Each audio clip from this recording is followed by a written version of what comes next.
এই ঘটনাটো সংঘটিত হৈ যোৱাৰ পাছত এতিয়া অঞ্চলবাসীয়ে তেওঁলোকে শংকা ব্যক্ত কৰিছে যে তেওঁলোকৰ লগতো হয়তো কোনোবা দিন এনে ধৰণৰ ঘটনা সংঘটিত হ'ব পাৰে। বাৰম্বাৰ তেওঁলোকে অনুৰোধ জনাইছে নলাক লৈ নলা মেৰামতি কৰিব লাগে বা নলাৰ পুনৰ নিৰ্মাণ কৰিব লাগে, এনে ধৰণৰ অনুৰোধ তেওঁলোকৰ বহুবাৰ, কিন্তু তাৰ পাছতো প্ৰশাসনে এতিয়ালৈকে কোনো ধৰণৰ ব্যৱস্থা গ্ৰহণ কৰা নাই। নিশ্চয়কৈ হিমাশ্ৰী, এয়া চানমাৰীৰ যেহেতু কৃষ্ণনগৰৰ দৃশ্য। কালি যি ঘটনা সংঘটিত হ'ল সেই ঘটনা আমি সম্প্ৰচাৰ কৰিছিলোঁ। এটা 8 বছৰীয়া শিশুৰ যিহেতু মৃত্যু হৈছিলে সেই বাতৰি সম্প্ৰচাৰ কৰিছিলোঁ, কিন্তু উন্মত এই নলাসমূহ চকুত নপৰে। ৰজাঘৰীয়াৰ কি কাৰণত চকুত নপৰে তাক লৈ প্ৰশ্ন উত্থাপন হোৱা দেখা পোৱা গৈছে। GMCয়ে হওক বা GMDৰ এই বিভাগীয় পক্ষসকলৰ কিয় চকুত নপৰে? কাৰণ 30 বছৰৰ এই নলাটো, মই ৰূপম আছে সহযোগী, ৰূপমক অনুৰোধ জনাইছোঁ যদি দেখুৱাব পাৰি সমগ্ৰ দৃশ্য আমি আপোনালোকক পোনপটীয়া সম্প্ৰচাৰ যোগে যিহেতু দেখুৱাবলৈ চেষ্টা কৰিছোঁ। এই নলাটো প্ৰায় 30 বছৰ ধৰি উন্মুক্ত অৱস্থাতেই আছে।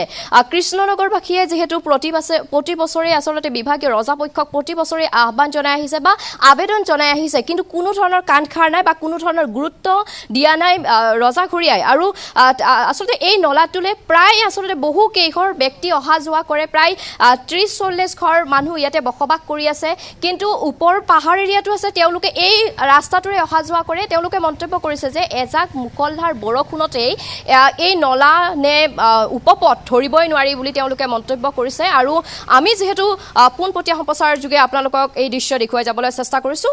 স্থানীয় বাসিন্দাসকল আছে, তেওঁলোকৰ লগত কথা পাতিব চেষ্টা কৰিম। আচলতে তেওঁলোকে কৈছে যে এই কৃষ্ণনগৰৰ চানমাৰী কৃষ্ণনগৰৰ পাৰিষদগৰাকীও আচলতে কোনোদিন এই ইমানবাৰ আহ্বান জনোৱাৰ পিছতো পাৰিষদগৰাকী এদিনো দেখা নাই বুলি তেওঁলোকে মন্তব্য কৰিছে। আমি স্থানীয় বাসিন্দাৰ লগত কথা পাতিব চেষ্টা কৰিম। আপোনাৰ ওচৰলৈ আহিছোঁ, যিহেতু আপোনালোকৰ 30 বছৰ ধৰি এই উন্মুক্ত অৱস্থাতে আছে এই নলাটো, কি ক'ব? হয়, এইটো নলা আপোনালোকে নিজে দেখিছে চাগে, নাৰটো কিমান ডাঙৰ মানে নলা এইটো। তো এইটো আপোনাৰ সৰু ল'ৰা ছোৱালীটো দূৰৰে কথা, আপোনাৰ ডাঙৰকৈ বৰষুণ আহিলে বহুত ডাঙৰকৈ ফ্ল' এটা বয় পানীৰ। তো এইটো যদি কেনেবাকৈ ডাঙৰ মানুহো কিবা পৰি যায়, তো তাৰ কাৰণে দুৰ্ঘটনাটো হোৱাটো ডাঙৰ কথা নহয়। তো এইটো নলাটো উন্মুক্ত নলাটো আপুনি 30 বছৰৰ পৰা আছে, তো এইটোৰ কাৰণে এটা সুবিধা কৰি দিলে খুবেই ভাল, মানে আমাৰ কাৰণে নহয়, গোটেই মানে চহৰবাসীৰ কাৰণে ভাল কাম হ'ব এইটো। আৰু যিহেতু আপোনাৰ আৰু লগতে দেখিছে আপুনি এই নলাৰ কাষে কেইদিনমান আগতে গছ কেইডাল কাটিছে, তো গছৰ জাবৰ জোঁথৰ এইবিলাক পেলাই থৈ দিছে। তো এইবিলাক মানে চাফ চিকুণতাৰো বহুত দৰকাৰ। তো সেইখিনি মুখলধাৰ বৰষুণ দিলেই, আপোনালোকে যিহেতু কৈছে এজাক মুখলধাৰ বৰষুণ দিলেই নলা নে উপপথ ধৰিবই নোৱাৰি। নিশ্চয় পাৰিষদগৰাকী এই ক্ষেত্ৰত আপোনালোকেতো তেওঁক জনাইছে, তাৰপিছত ইমান বছৰ ধৰি কিয় এই উন্মুক্ত জনোৱা হৈছে বাৰু। নতুনকৈ নবীন বৰুৱা পাৰিষদ বৰুৱা যোৱাবাৰ জয়যুক্ত হৈছে। তো আমি কথাটো মানে জনাইছোঁ, কিন্তু সেই বিষয়ে এতিয়ালৈকে কোনো ধৰণৰ ব্যৱস্থা এতিয়ালৈ লোৱা হোৱা নাই ইয়াতে। তো মানে যিমান পাৰে সোনকালে হ'লে খুবেই ভাল পাওঁ, কাৰণ আপোনাৰ এই ৰাস্তাটো দেখিছে, এই ৰাস্তাটো এঢলীয়া ৰাস্তা। ইয়াৰ পৰা যদি কেনেবাকৈ আপোনাৰ বাইক স্কুটি গাড়ী চবেই আহে, তো কেনেবা কাৰণে যদি গাড়ী বিজুতি ঘটে চিধা গৈ পেলাই নলাটোত পৰিব। তো নলাটোত পৰিলে ঘটনাটো আপোনাৰ 2 মিনিটৰ কথা নহয়। সেই ছেইম ঘটনাই আপোনাৰ সেনেকুৱা বৰষুণৰ টাইমত যদি কেনেবা কৰি পিছলৈ যদি আপোনাৰ নলাটোত পৰিব লাগে, তো নলাটোৰ পৰা যিটো সোঁত বয়, তো সতে এই নলা পানী গৈ পেলাই সেইফালে ভিতৰে বহুত একদম ৰাজগড়লৈকে গৈ ওলাইছে। এতিয়ালৈকে হোৱা নাই, কিন্তু হোৱাটো একো ডাঙৰ অস্বাভাৱিক কথা নহয়। আৰু এবাৰ গাড়ী পৰিছিলে ন? নিশ্চয়কৈ। আৰু তেওঁলোকে যিহেতু কৈছে দুবাৰকৈ ইয়াতে যিহেতু দুৰ্ঘটনা পতিত হৈছে বুলি তেওঁলোকে মন্তব্য কৰিছে। আন এগৰাকী স্থানীয় বাসিন্দা আছে, তেখেতৰ মন্তব্য ল'ব চেষ্টা কৰিছোঁ। আপুনি ইয়াৰে হয়, যিহেতু এই নলাটো 30 বছৰে ধৰি এনেকৈ উন্মুক্ত অৱস্থাতেই আছে, কাৰণ যি কালি ঘটনাটো হ'ল সেই ঘটনাটো আমি বাতৰি সম্প্ৰচাৰ কৰিছোঁৱেই। এই ক্ষেত্ৰত আপুনি কি ক'ব বিচাৰিব? কিনো ক'ম আৰু কৈ হাৰি গৈছোঁ তাৰমানে। গতিকে এইটো আৰু দিয়াই ভাল, আৰু স্লেব দি দিলে ভাল হয় আৰু ন, বা স্লেব দিলেও বহুত তপ পায়, ছাইডটো নিদিলেও মানে কৈ আমি ভাগৰি গৈছোঁ, সেইটোৱে কথা। আৰু পাৰিষদগৰাকীক জনোৱা হৈছিলে? জনোৱা মানে এই ক্লাবত তেওঁ আহেনে কেতিয়াবা? এই ক্লাব এওঁলোক থাকে, এই ক্লাবত আহে, তেওঁলোকে কয়। আমি তেনেকৈ পোৱা নাই দেই। নাই একদম লোকেল মানুহৰ নিচিনাই উজান বজাৰ ফালে থাকে, গতিকে ক'লেও লাভ নাই তাৰমানে।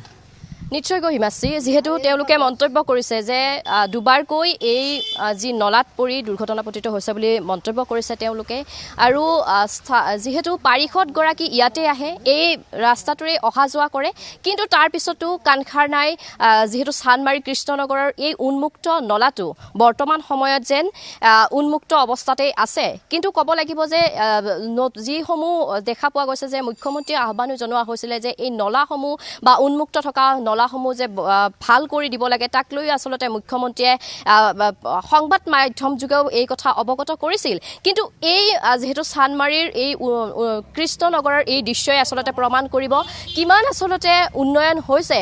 প্ৰতি বছৰে যিহেতু কোৱা হয় যে উন্মুক্ত অৱস্থাত ৰখা নহ'ব, মই অনুৰোধ জনাইছোঁ, ৰূপমক অনুৰোধ জনাইছোঁ, আমি আপোনালোকক পোনপটীয়া সম্প্ৰচাৰ যোগে যিহেতু দেখুৱাই যাবলৈ চেষ্টা কৰিছোঁ।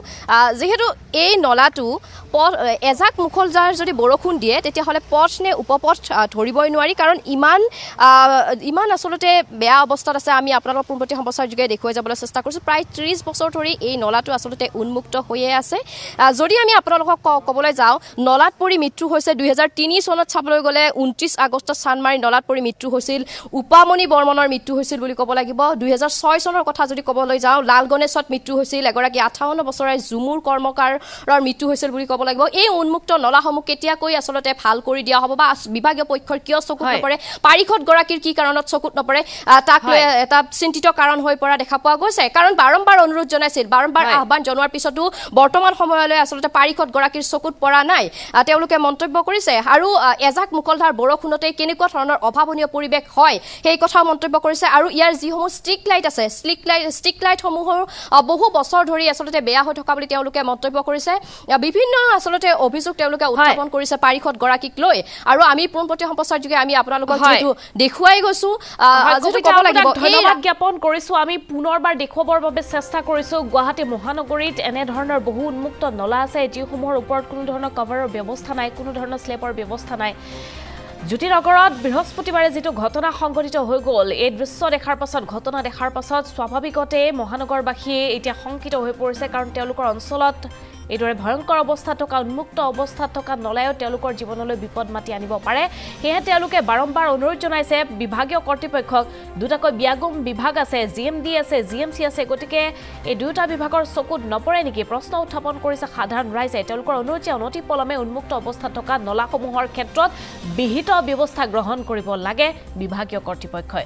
পুনৰবাৰ ধন্যবাদ জ্ঞাপন কৰিছোঁ কবিতা আপোনাক।